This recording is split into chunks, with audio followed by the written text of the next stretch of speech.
Rendering is a lot like photography. You need lights and you also need cameras. So let's take a look at how to create cameras in Maya.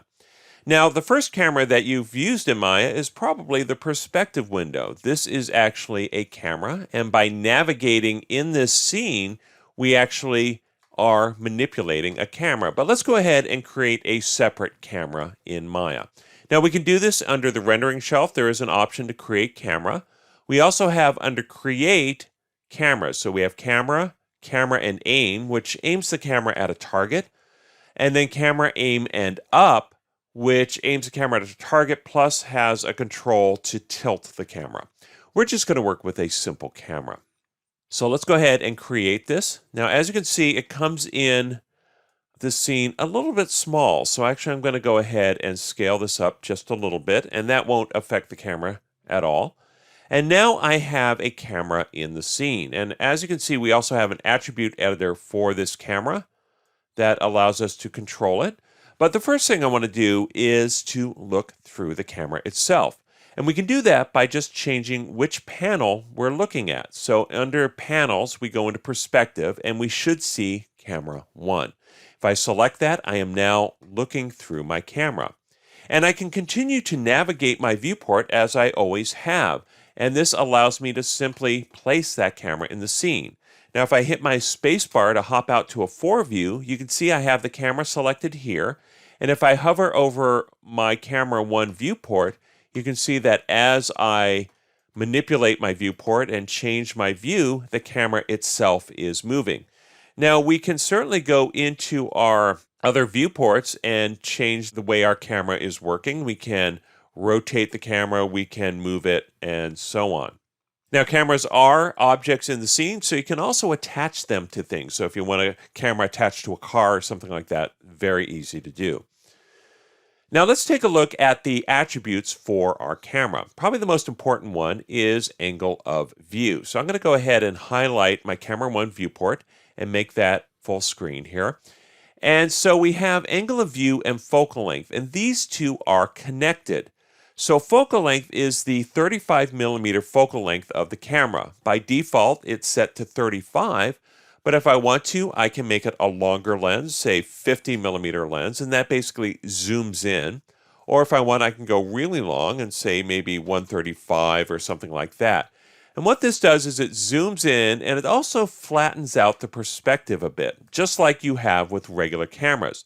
Now, one of the things you should notice is that as my focal length gets bigger, my angle of view gets smaller. So if I increase my angle of view, my focal length will shrink.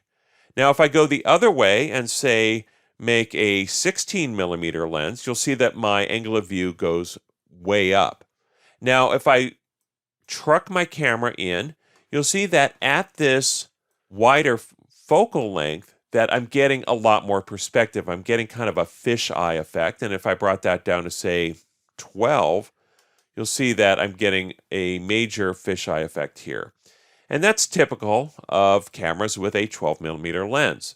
So typically, we'll want to keep our lenses in the normal range for 35 millimeter cameras. So somewhere between 28 and 50 or so. I'm going to go ahead and make this a 50 millimeter lens. And as you can see, we get a pretty good view of our scene. Now, in addition to this, we also have what are called clip planes. Now, clipping planes determine how far into the scene the camera sees. Now, by default, the near clip plane is very close to the camera, and typically we'll keep it that way. The far clip plane should also be kept to a large number. Now, if I bring it down to, say, a small number such as 50 and back out of the scene, you'll see that the scene starts to disappear. And that's because the camera's only seeing 50 units into that scene. Now, typically, we'll want to keep this at a much bigger number, so I just type in a 1 with a lot of zeros and hit enter. Now, one of the things you may encounter is that you'll go into a viewport and certain objects aren't visible. And 9 times out of 10, that's because your far clip plane got changed, so you just need to go back in and bump up the number. Now, in addition to this, we have some technical controls here that allow us to control the film back. So if I have this pull-down menu here, I can do anything from Super 16 to 35 anamorphic.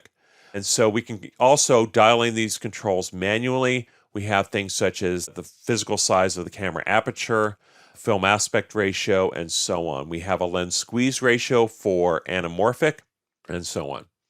Now, if we go down a little bit further, we also have what's called depth of field. Now, depth of field will basically blur out parts of the scene and create focus effects. So if I keep this at 5 and maybe go bring my f-stop down to say 1.8 or something like that, you'll see I'm getting a lot of blurring.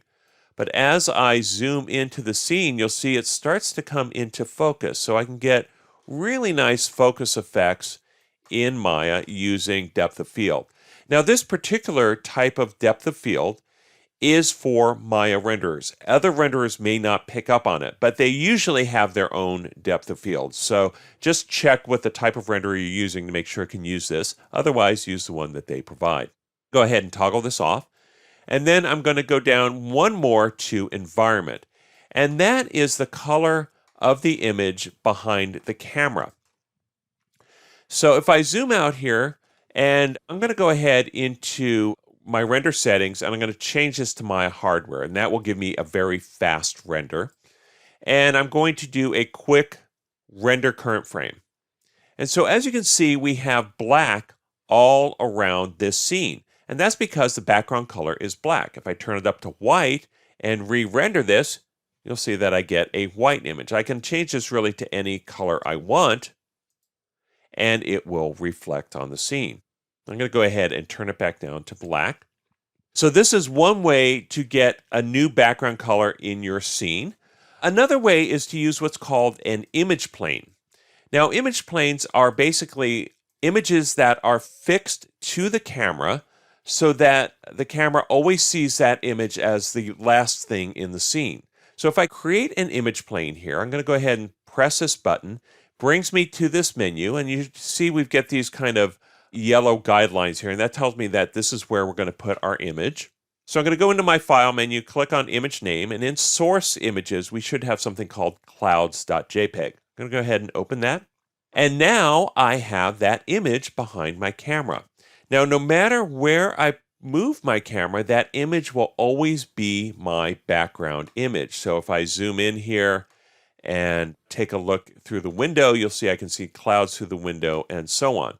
Now, if you want to see how this works as kind of the magic trick, we can hop out to these other viewports here. If we hit 6 to turn on hardware texturing, you can see this. So if I move my camera, you can see how this image plane moves with the camera. If I do view,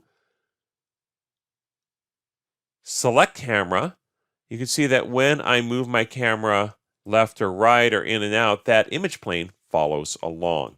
Now I can select this image plane in the window and also delete it if I want, and then that image plane will go away.